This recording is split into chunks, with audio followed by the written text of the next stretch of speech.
Welcome back, everyone, to the 5-on-5 Sports Pod. I'm your host, Spencer Schultz. Here with me, Steph Stock and A. Hick. World Cup almost coming to an end. College football season coming to an end. Middle of NFL season. We've got a lot to talk about today.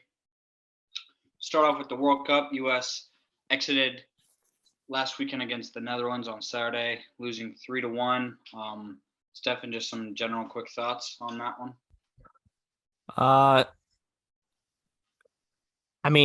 Look, we said before the tournament, round of 16 was probably like the ceiling for this team. That's where they got. I wouldn't say they got outclassed, but Netherlands was for sure the better team. But I think there's enough that there's a lot of excitement for the 2026 team. Yeah, it really came down to really poor defensive lapses. Adams had been great the entire tournament. He just didn't track back on that Memphis Depay goal. Dumfries gets just absolutely lost, just completely lost him for an easy goal. They really, all three of their goals were very easy, and that just can't happen.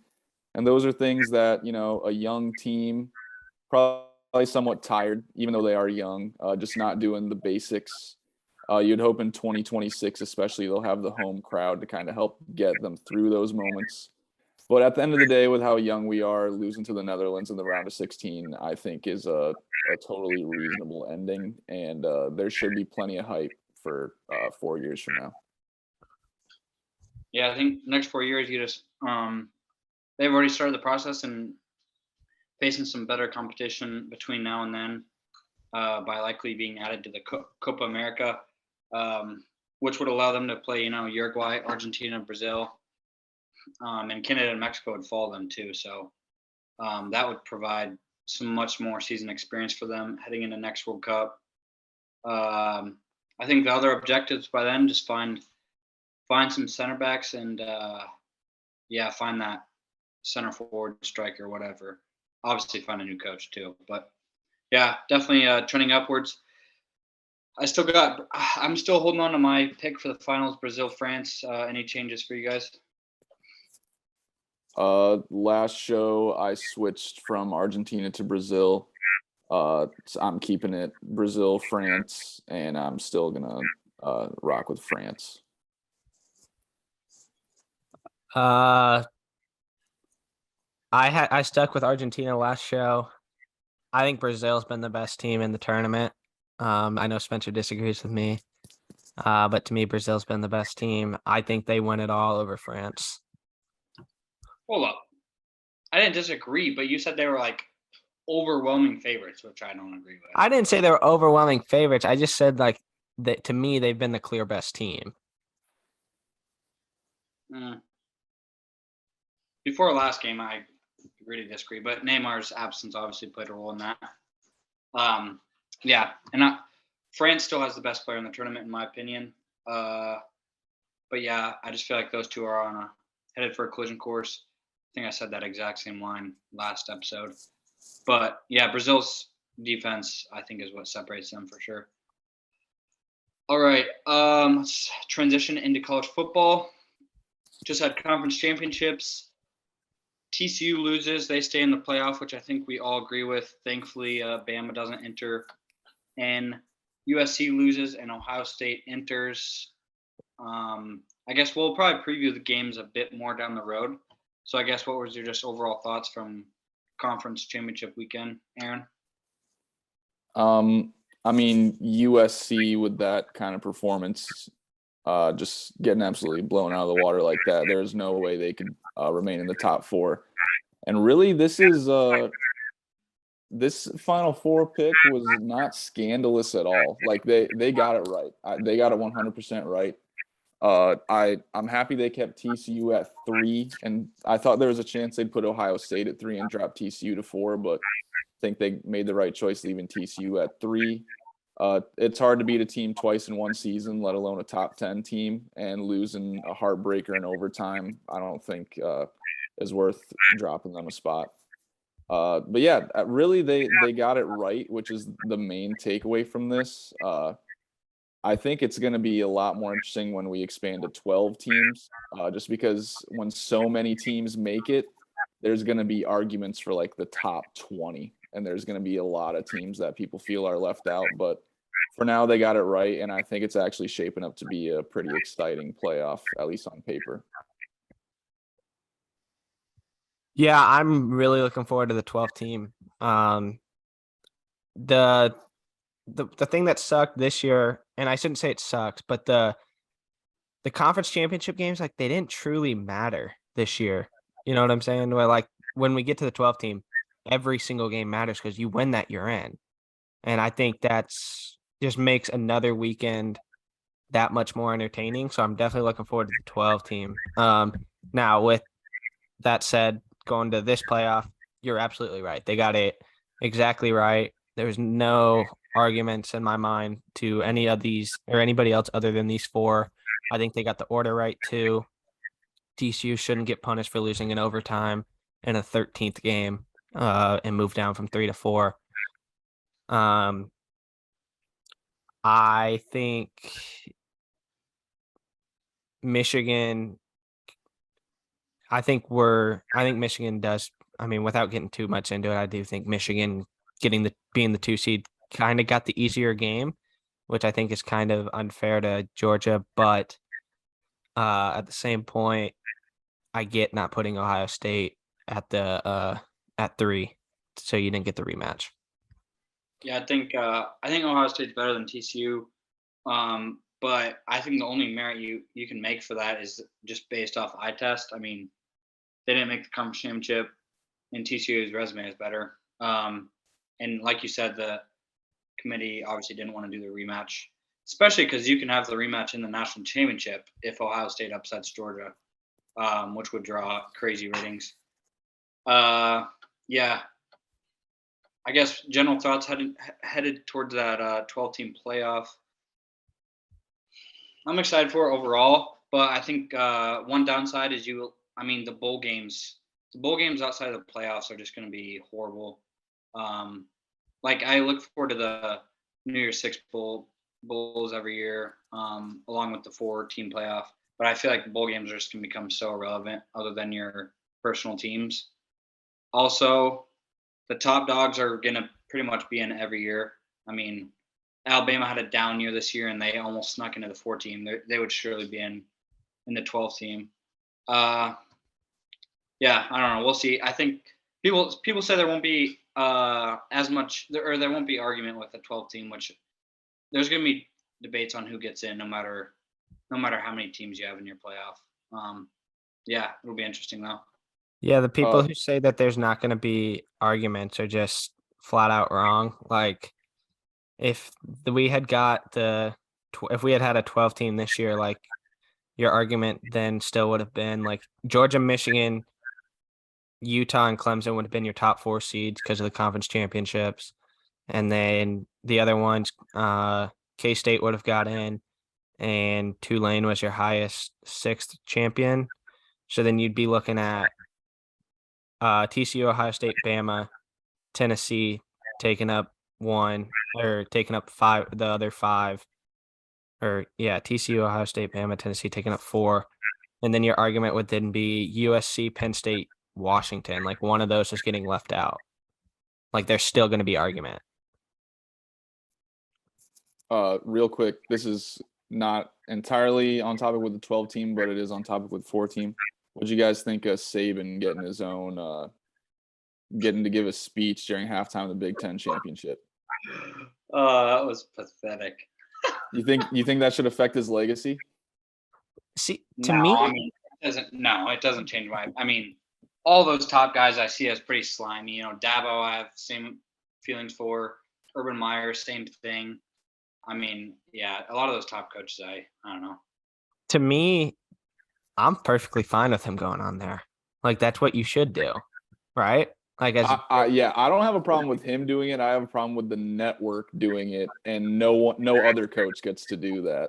That's my problem. Yeah, like, I have a problem with him saying, "Oh, who would be favored on a neutral field, us or TCU?" Like, that was dumb.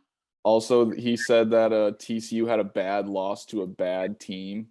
And now they're playing K-State. Just gave them the ultimate bulletin board material. I really hope K-State wins that game. Who did Bama lose to? LSU and Tennessee. okay, LSU. And LSU got blown out in the SEC. LSU is worse than K-State. Yeah, LSU was a 4-loss team. Like, that's not an elite loss. Like, the Tennessee loss on the road, sure. And it's not like it's not like TCU got stomped. They lost in overtime. Yeah.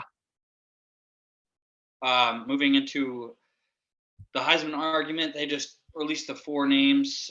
First of all, Caleb Williams, yes or no? Simple, yes or no? Yes, easily. Yeah. Yep. Okay. Dugan too? You mean for being a finalist? Yeah, Dugan or Stroud, who's your second runner-up?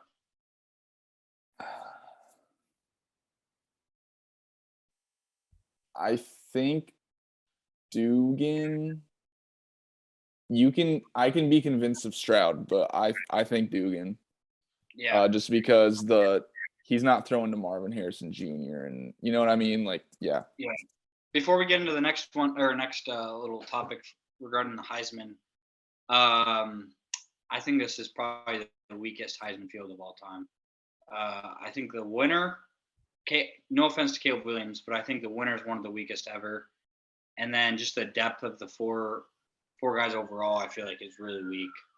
I think Bennett really drags that down though. Like you could have had Corum or Michael Penix Jr. there. Like there were options, but we'll get. Yeah, so I want you guys. We can go in a circle. Aaron already named 2. Stefan, who's another name you would have put in there over him?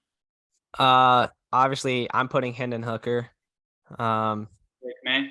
And obviously Drake May as well. But the crazy one to me for Hendon Hooker is, and I saw this stat, he's the first person to ever be unanimous, or I don't know if he was unanimous, but it was first team all conference or SEC quarterback, and another SEC quarterback got to be a finalist over him. Like it's never happened before, which I've seen a lot of people become like this award is becoming more about team success, which I think is not the purpose of the award. You have to have some team success, but Bennett's there because Georgia's 13-0. If they were 10-2, he's definitely not there. Like there's no argument for him to be there. And they also give a lot of people votes who don't like. There's people who just cover college athletics, but they don't cover college football. So they just vote for the quarterback of the number 1 team. They don't actually know anything about him or anything about any of the players around the country. And there needs to be way less people who have a vote for the Heisman. Yeah, I told you guys I thought for a while, I thought if Blake Corum would have stayed healthy, he probably would have been my pick for the Heisman. But he would have been my 4th pick over Stetson Bennett. Who would you guys have, Corum, or if you had to choose one? I would choose Corum. I think I'd choose Hooker.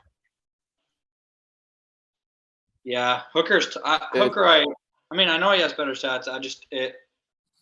It's hard just because he's missed 2 games. Yeah, that's fair. But I mean, so did Corum basically. Corum missed a game and a half or 2.5 games at this point. Hooker's stats justify it. I just want a running back in there. That's the main reason, because it's become like the MVP where it's just a quarterback award, and I'd want Corum to at least have some representation for a different position. Now moving into some news relevant to pretty much only us and Iowa State fans. Tom Manning fired as Iowa State offensive coordinator. Nate Scheelhaase played quarterback for Illinois in college. Been with the staff for the past few years. Takes over. Obviously, none of us were big fans of Manning. Also let go a few others within the program. Offensive line coach, strength and conditioning coach. Yeah, I know Aaron's a happy guy. What are your thoughts on Manning and Scheelhaase? I mean, basically, probably around halfway through the season is when I was out on Manning and when I wanted Nate Scheelhaase to be the offensive coordinator. So I got my wish. I also wanted Jeff Myers gone. Got my wish. And credit to Campbell. I know we kind of talked about this, but this is not the same old Iowa State where you can have a down year like this and just run it back with everyone. Some heads have to roll. And he's really close with Tom Manning. He's really close with Jeff Myers, but he made the tough decision and did the right thing for the program, which I think speaks a lot to the kind of coach that Matt Campbell is. And I'm looking forward to what the offense is going to look like under Nate Shieldhouse, because he's a young guy. I'm sure he's going to have a lot of fresh ideas. And if you look at the players he's developed while he's been at Iowa State as the running backs and wide receivers coach, I don't think there's any reason right now to not be really optimistic. So I think the offensive line coach hire is going to be a big deal. I think they should take a look at the O-line coach for UNI, because he's developed Trevor Penning into a first-round pick, developed Spencer Brown, who currently plays for the Buffalo Bills. That could be an in-state guy that you could get to move to Ames. But yeah, that's going to be a big one for sure. But there's a lot of reasons to be excited about Nate Shieldhouse as OC. I'm happy with the firing. I think not just this year, but 2 years ago as well, the offense underperformed. Brees just kind of covered up a lot of mistakes. And made it look a lot better. So I think there was definitely needed for some new blood calling the plays for Iowa State. And I don't know much about the new OC, but I don't think he can be worse than Manning. Yep, I completely agree. Purdy and Brees kept him afloat for a few years there, and obviously just caught up to him this year. So we'll see. We'll see how things go next year. I mean, this was always seen as a rebuilding year for Iowa State. I think next year is really a key year.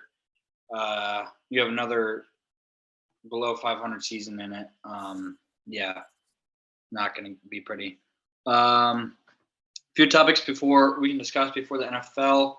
NBA season, Lakers had won 8 of 10 before their loss against the Cavs last night. Anthony Davis looking like a top 5 player in the world again. Stefan, are you ready to say the Lakers are back? What do you mean by back? That's my question. Like, title contenders back? No. So, open-ended question. Playoffs? Yes. Title contenders? No. Look, when they won the title a couple years ago, Braun was still Braun. And I'm not saying Braun's still not good, but he's not the best player in the world anymore. He's not what he was even 2 years ago, which is what they needed to win a title. Look, the West is more open. So, like, could they make a run, surprisingly, if they, like, continue to play well, maybe make a move, get a couple more shooters? Maybe. But title contenders, no, I don't think they have anything for the Bucks or the Celtics, and I would still take the Warriors over them and the Suns. Yeah, I agree. Okay, there's 2 parts to this. Anthony Davis is back. The Lakers, I pretty much agree with everything Stefan said. Playoff team, I don't think they have a shot at a championship right now. But the thing is, if Braun is no longer the best player in the world, but he can still be like a top 10 player, and Anthony Davis is playing like a top 5 player in the world, and then Russ he's kind of, I mean, he still has his ups and downs, but it's night and day from what he once was with the Lakers. There's a path there. There's a possibility. Still not willing to say that they're going to beat the Celtics or the Bucks, but there is the possibility. I think it all hinges on Anthony Davis keeping this up, though. So yeah, Anthony Davis is back. Lakers are back in the playoff conversation, but not back in terms of contending for a title. Not yet. Yeah, I agree.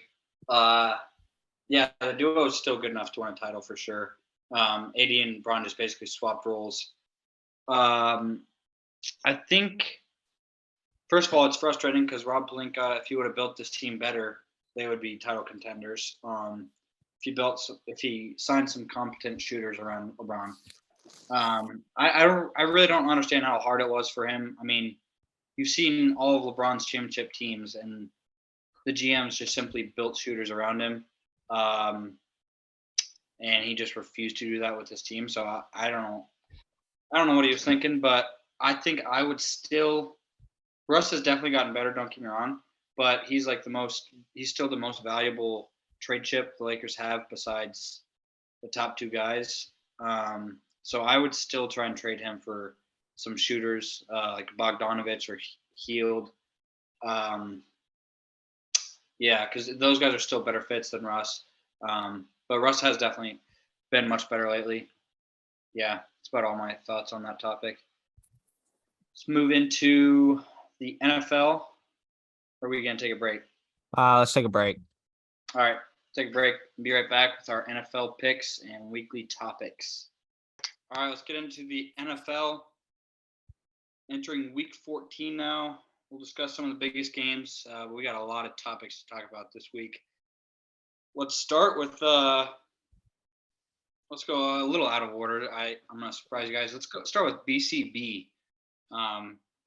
You guys can determine what that means. BCB Purdy for the San Francisco 49ers.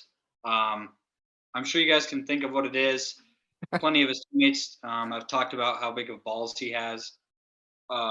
He is now the starter for the rest of the season. Jimmy G might be back to the playoffs, but I don't know. We'll see. He looked really good in that fill-in. Let's just say Jimmy G's out for the season. I know we're biased Cyclone fans, but can the 49ers win the Super Bowl with Purdy as their quarterback? I mean, I think we all thought they could with Jimmy G, but can they with Brock? Stefan? Can they win it all? Yeah. No. Can they still get to the Super Bowl? Yes. I don't think Brock can go beat a Mahomes, a Joe Burrow. Hey, if Joel Lanning can do it, Brock can do it, you know? a Josh Allen, one of those three. Like, I just don't see it. But the NFC's so wide open in my mind that they can still get there.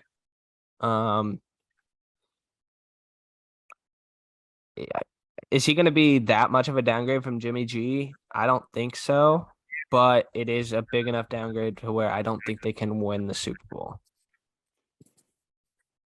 I think that this might be a severe hot take. I think there's a chance that Purdy's an upgrade over Jimmy G. I think there is a chance. And if you saw how much the playbook opened up, how much Shanahan opened up the playbook with Purdy, and before halftime, some of the plays he was allowing Purdy to make. Purdy was making audibled Kittle's route and hit him over the middle as he was getting hit through a dart. Like, he wasn't making rookie plays. Like, honestly, he wasn't making rookie plays. He was making like third, fourth year plays. And a lot of the players noticed it. I know Trent Williams said that in the huddle, Brock Purdy will tell you to shut the F up and listen up. And he said you would think that it's Peyton Manning out there, but it's just a rookie Mr. Irrelevant. So it seems like the players are all in on Purdy, which you can't really place or overvalue what it means when the locker room is all in on a guy. So I still think the 49ers have Super Bowl potential with Purdy. I agree that at this time, I don't think he's beating a Mahomes or a Josh Allen, but depending on how the rest of the season plays out, I could get there just because the 49ers defense is that good. I know the 49ers defense struggled against the Chiefs earlier this year, but I think they'd have a better game plan the second time around. They were also really injured when they played earlier this year. Yeah. I don't know. This is tough. I'm going to have to see more out of Brock. Obviously looked good in week one, or his first start, not even start, but appearance. I'm leaning towards yes because, I mean, he doesn't have to do much in the offense. I mean, Shanahan, I think, is the best offensive mind in football. And you've got, I mean, he doesn't even have to throw deep, really. I mean, you have Debo and CMC. You can get them the ball in the flats in a number of creative ways with the best offensive mind. You still have Ayuk. You still have Kittle through the middle. and then you have the best defense in the league, in my opinion. Yeah, I think they can. But I'm gonna have to see more out of Brock for sure. Yeah, that's a tough one. But Brock is if he does keep this up, I mean, he's the perfect fit for that offense, at least to fill in. Jimmy G was never really the perfect fit for that offense. Trey Lance, more of that West Coast style with McCaffrey back there. And that's just what Brock is. So it'll be interesting to see. I'm excited for Brock. I'm a little surprised they didn't go harder after like Baker Mayfield, just as like a backup plan if Brock falters over these next few weeks. I'm not saying Baker's any good, but yeah. Is it bad that I think right now, if I were the 49ers, I would rather have Josh Johnson starting a game than Baker Mayfield? Because I think I actually believe that. Yeah, that might be fair. All right. Anything else on that topic? BCB. Nah, I think we're good. We're rooting for him. We're rooting Yeah. for him. I Yeah. hope he does well. I mean, if he plays well, he's probably locking himself into a 10-year career in the NFL, even if it's just a long-term backup. Yep. All right. Bengals coming off that win against the Chiefs. They've beat Mahomes and the Chiefs 3 straight times now. Are you guys ready to say Burrow and the Bengals are on the same level as Allen and the Bills and Mahomes and the Chiefs, both personally, quarterback-wise, and team-wise? So quarterback-wise for me, he's third out of the 3. It's Mahomes, Allen, Burrow. But tier-wise, it's like Mahomes and then Allen and Burrow to me. So he's on the same tier as Allen. I won't put him on the same tier as Mahomes yet. Look, he shows up in big games. Like at this point, it's just undeniable. He did it in college. He does it in the NFL. And to me, like just everything about him screams winner. And he's just gonna keep winning. He's just taking this game. If you give him Chase and Higgins and just a somewhat competent offensive line and give him somewhat of time, he's going to be really good. And that's why over the last 4 games, they've won 4 in a row because he's only been sacked 5 times in the last 4 games. So when he's had a little bit of time, he's been really, really good. Now team-wise, yes. I think you can't not put them on the tier with them. Like they went to the Super Bowl last year. They beat the Chiefs again this year. They've got the Bills in a couple weeks. We'll see how that game goes. But to me, I think the answer has to be yes. They're on that same level. I think there's an interesting wrinkle to this whole argument just because, I mean, he's 3-0 against Mahomes and the Chiefs. That is crazy. Like, if I'm picking a quarterback to win a random game against a random team on any given Sunday, I'm taking Mahomes over Burrow. But if I'm picking Chiefs or Bengals, right now I'm taking Bengals because, I mean, they are 3-0 against the Chiefs, and Burrow has showed out in those games. So, like, overall, obviously Mahomes is the best quarterback in the NFL, and you're taking him in most situations. But head-to-head, it's entirely reasonable to take Burrow, which is crazy to say. But, yeah, I think the Bengals have really, after that slow start to the season, they've shown why they were, even though they got hot at the right time, they've shown why they were a Super Bowl team last year. Burrow is just a crazy talent. Like him and Allen and Mahomes, and there's some other guys you can mention. I know quarterback play has been kind of down this year, but I still think the league is in good hands. Yeah, it's just it's going to be fun to see how the playoffs shake out, but I think you have to say the Bengals are in that tier now, the way they've looked the past few weeks. Yeah, I think I I think I put the Bengals still. I I think I still put them a tier below the Chiefs. I know it's crazy to say, just because of something you mentioned, Aaron. I think the Chiefs take care of more often take care of the bad teams in divisional matchups, stuff like that. Yeah, but like for example, the Bill, I'd put them on the same level as like the Bills. Obviously, Stephen mentioned Josh Allen's a tier below Mahomes. I feel like the Bills they've dropped a tier below the Chiefs as well, especially with that Von Miller news out for the year with a torn ACL.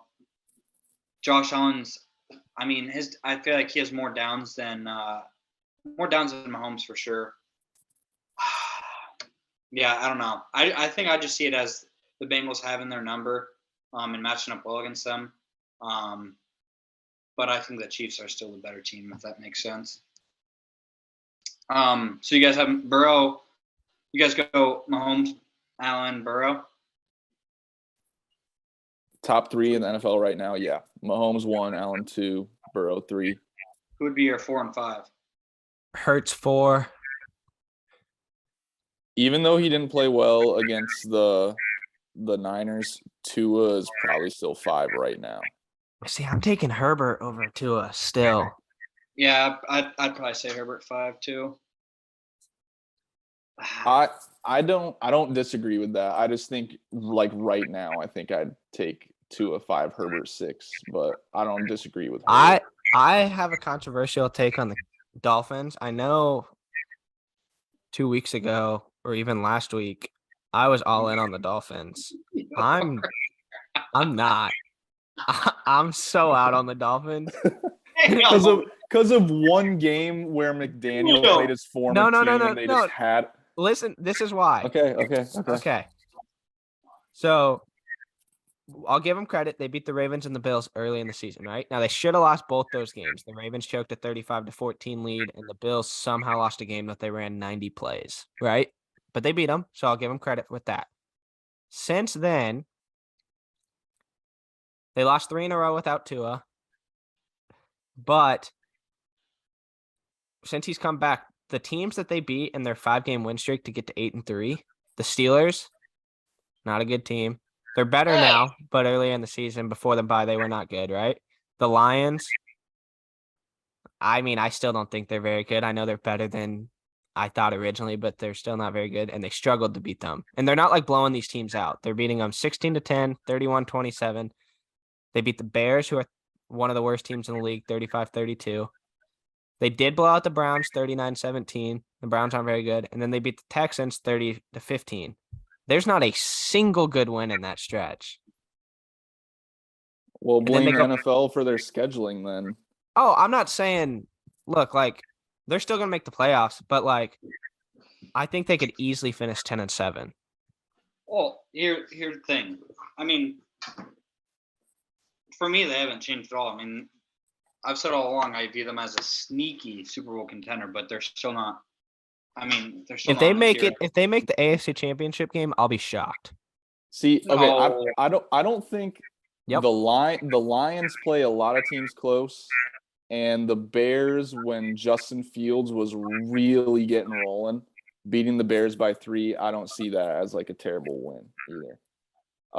And then they took care of business against the Texans, and I don't remember the other team you mentioned. The Steelers. I don't read too deep into that win streak. You could say, a close win over the Lions and Bears isn't that great, but the Lions play a lot of teams close, and Justin Fields was on another level through that stretch of games. And winning, I mean, yeah, winning is winning. I mean, winning in the NFL is hard, point blank. Okay. I'm so out. right now, it's for Titans Bengals at Titans. Then you got Dolphins at Ravens and Jets at Chiefs. I'm taking Dolphins over Ravens. Ravens are just too up and down.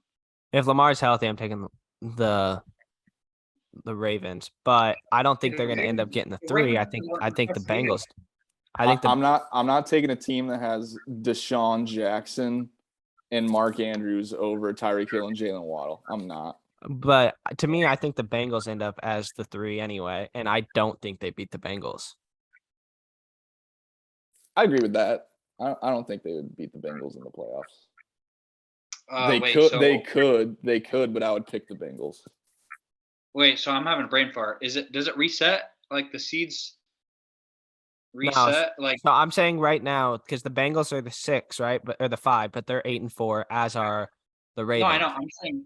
So does the one play the lowest seed that advances? I Yeah. forget how. Yes. So like Oh. if the Chiefs It'd be won, Bills or Dolphins. if the Dolphins won as the 6, whoever the It'd be Bills. 7 is would have to be the Chiefs, which isn't going to happen. So the Dolphins would then have to go to Buffalo and win to get to the AFC Championship game. They beat the Bills this year, right? Yeah, in Miami. We'll see what they look like in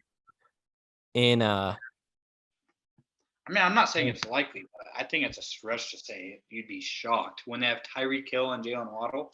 We'll I mean, see. I just don't think that they're more than likely they're probably gonna have to be in 2 straight games. They're gonna have to beat the Bengals and then either the Bills or the Chiefs. And I don't see them beating both of them back to back on the road in the playoffs. All right. Let's move into our. We'll talk a little fantasy football. We got Aaron. I know. This is this everyone's last week or is it just?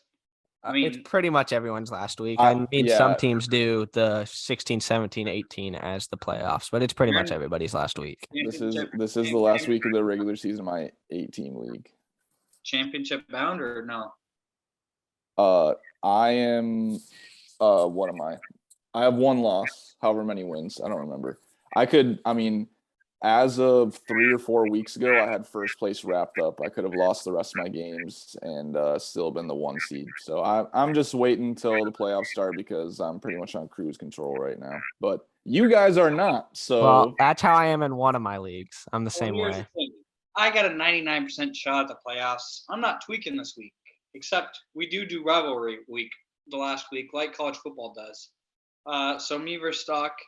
Stock needs a win to even have a chance, and after that, it's still a stretch because he's got, I think, the third least points, second least points.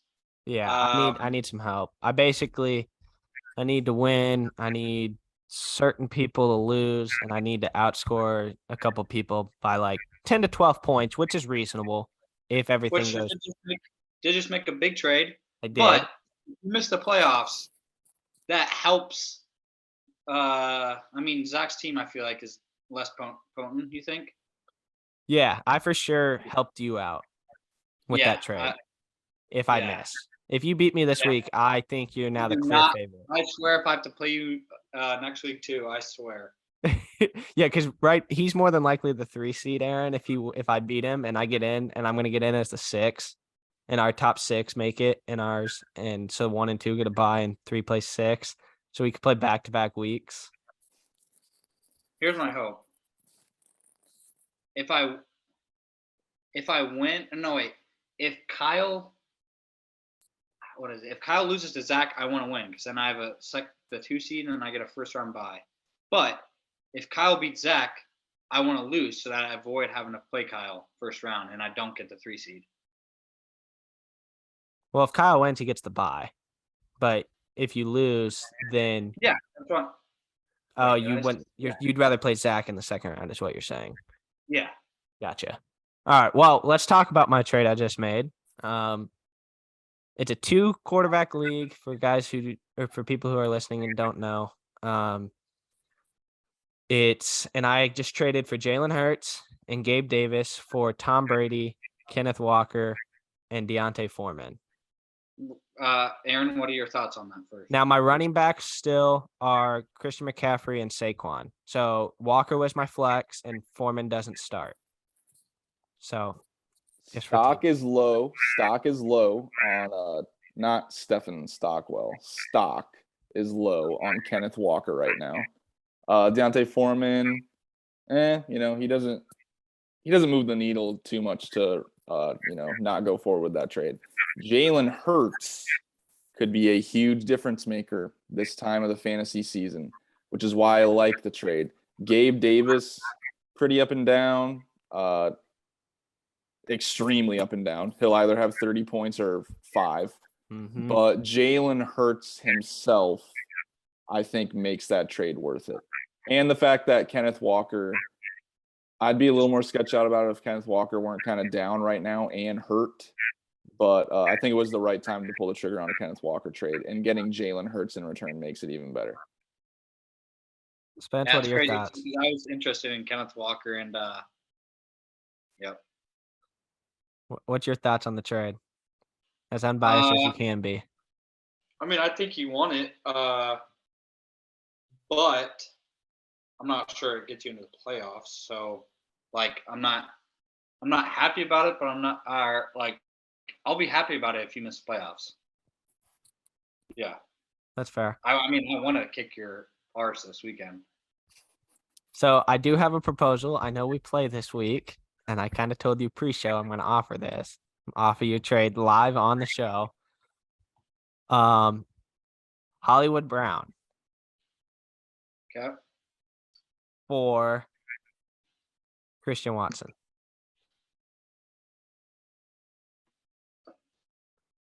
And look, like, here's my thought process. Straight up receiver trade.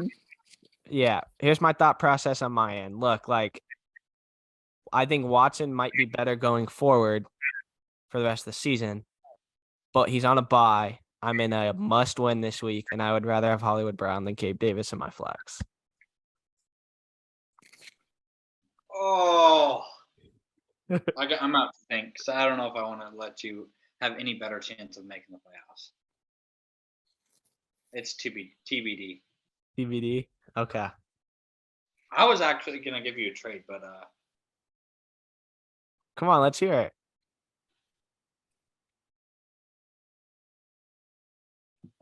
well, I think I'm gonna have to think of something off there. All right, let's get into our. I'm not think of something. All right, yeah, I'm not quick enough thinker for this. right. Let's get into our weekly picks. Go over the 5 biggest games. I had a nice week last week. It's too bad the Giants and Commanders tied, or else I could have surpassed Steph Stock. But Yeah, you could have tied me. Not surpassed. Tied.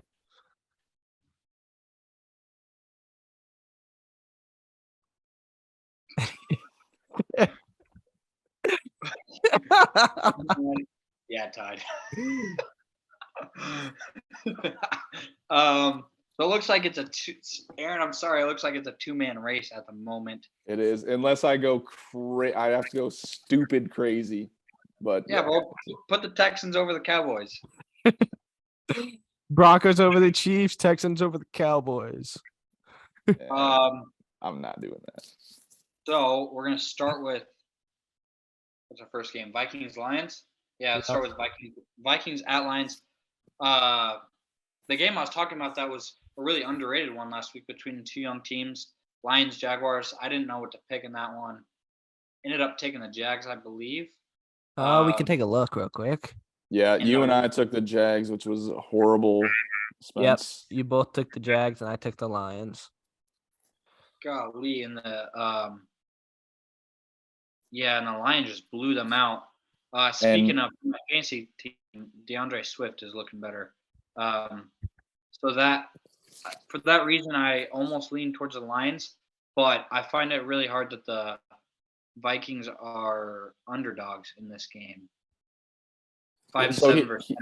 Here's my reasoning for picking the Lions in this. Well, first of all, when they played at Minnesota, it was what did the Vikings win by, like a field goal, or it was a 1-score game. I mean, every single win for the Vikings this year almost is a 1-score game, so that's goes without saying.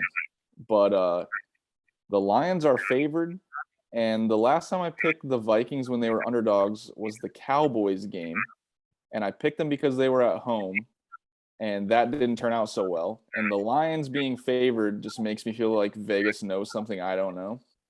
And the Lions do play hard, and the Vikings' luck is bound to run out at some point, you would think.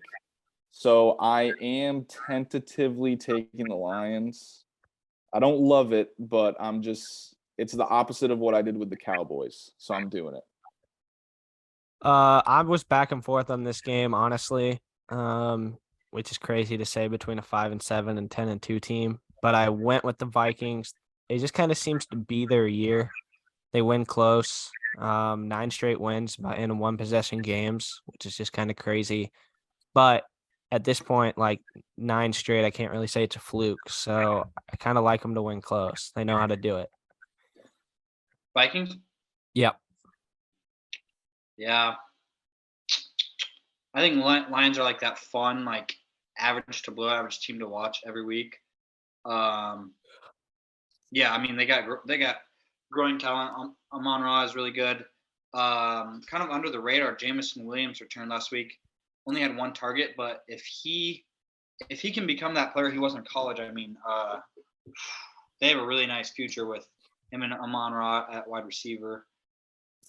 But I think the Vikings are the better team right now, so I'm taking them in a slight edge. And I also think the Lions might be riding a little too high. Let's head into the next one. Browns at Bengals. Browns looked awful. Deshaun Watson looked awful. With that being said, I'm not too worried about that one. He hasn't played in 2 years, so I mean, I wouldn't have expected him to come out looking elite. I still think it'll probably take a week or 2 to get his feet wet, or other parts wet. I was waiting for you to say Jesus something Christ. like that. I was about to say, whip out the. What do you mean by that? God. What do you mean by But yeah, this was a good one. Bengals coming off that emotional win last week. Steph, what do you think? Yeah, it's weird. Like Burrow's never beat the Bengals or the Browns in his career. But I think that changes. Look, I think Watson and the Browns are going to be really good in the future, but I think he's still going to be really rusty. It's only game 2. To be honest, it's his first real NFL team he's played. I don't really count the Texans as an NFL team right now. So I think he struggles again, and that's why I took the Bengals. The Bengals are playing meaningful football. The Browns are not. And also Watson is going to be rusty for at least another couple games, I think. So it was a pretty simple Bengals pick for me. Yeah, I would agree. If Watson was like old Watson, I think I'd pick the Browns in this one. But yeah, I'm gonna take the Bengals. Here, let me pick it live here. Whoa. All right, next game. Did we have Bills Jets? Yeah. Mm-hmm. Jets at Bills. Jets made that comeback in Minnesota. Nearly pulled off the comeback. Braxton Berrios drops that touchdown in the end zone. Now they travel to Buffalo. Yeah, Aaron, thoughts on this one? Jets won at home. I think the Bills win at home. That being said, I mean, the Jets have beat them once. They can do it again if they can force Allen to make mistakes. Don't really give him a pocket to operate out of and then do a good job of getting after it when he scrambles. But yeah, I like the Bills at home in this one. My Jets really need this one. We need this one. Can't just keep relying on the Chargers and Patriots to lose. But yeah, I like the Bills at home, but there is a recipe for success for the Jets that they've done once. I just don't know if they'll do it again. Yeah, I like the Bills in a kind of like a revenge game. They lost a game that they probably don't think they should have lost at home. Plus, they're the 1 seed if they win out, which they're probably going to have to with the Chiefs' schedule going down the stretch.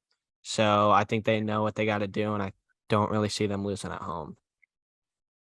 Yeah, I just put the Bills in as my lock because, yeah, they don't want to get swept by the Jets because then any scenario you face with a tiebreaker there for the division, obviously they're screwed getting swept. Yeah, I've got the Bills. Let's head into Chiefs at Broncos. Just kidding. Chiefs by 30. Whoa. Just because I don't think the Broncos can score.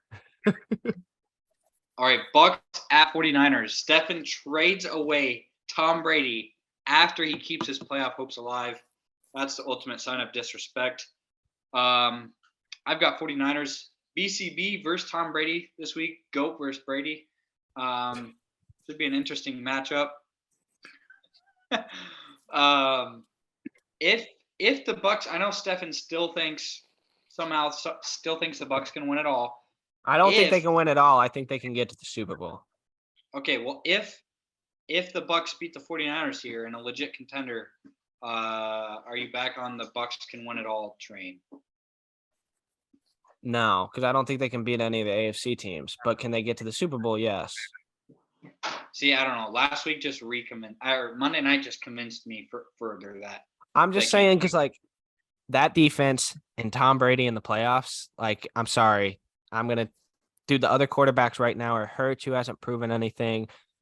Brock Purdy, who is making his first career start this week. Daniel Jones, Geno Smith, Dak Prescott, and Kirk Cousins.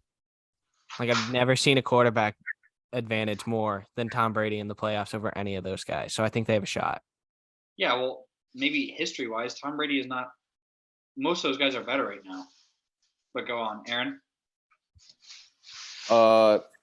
I think the post-Giselle run ends here at the hands of a young, hungry BCB. Not only am I taking the 49ers to win, I'm taking Purdy to outplay Tom Brady. Yeah. And that has more to do with the 49ers defense than it does with Purdy. But still, I think he outplays Brady. I think the statue man has a really tough time with the 49ers pass rush, especially with the condition of their offensive line right now. Yeah, I like the 49ers in this one. And it's also a severe head coaching discrepancy. As big of an advantage as Brady has over some of those guys in the playoffs, Todd Bowles just evens that out because he is terrible. I could have told the Buccaneers that before this season as a Jets fan. Todd Bowles is a clueless head coach. So yeah, I like Shanahan, Purdy, and the Niners in this one. I think we don't really have time to talk about Dolphins Chargers. I think that's the best game of the week. We got 2 segments left. You guys got anything to add to that game real quick? I just want people to realize that just because the Dolphins probably win that game does not make Tua a better quarterback than Herbert. Yep. Broken ribs, injured offense. Yep. All right. Whose turn is it for Throwback Legend of the Week? I did it last week. I think it's you. All right, Aaron, you think of one. I'll go next week because I've got a talking out their ass. Okay. Real quick, England. I'm gonna read it from @SportBible. England and Gareth Southgate have an anti-Mbappe plan that they've been preparing for 2 years. So if you guys haven't read, they're basically gonna follow, I think, an attacker with him the whole game. Something blasphemous, but yeah, and they forgot one key point. Mbappe doesn't play defense. Yeah, I don't know what I don't know what. Yeah, I don't know. But you got a Throwback Legend? Yeah, in honor of Jets Bills, I'll actually go with a Bills legend. Stevie Johnson, often forgotten, had a nice little run there as a receiver. He's got almost 5,000 yards, 34 touchdowns in his career. From 2010 to 2012, he had over 1,000 yards every year. This is with bad Ryan Fitzpatrick and a bunch of nobodies thrown to him. So right. Kyle Orton, yeah. So @the 515 Sports Spot on Twitter. Like and subscribe to YouTube.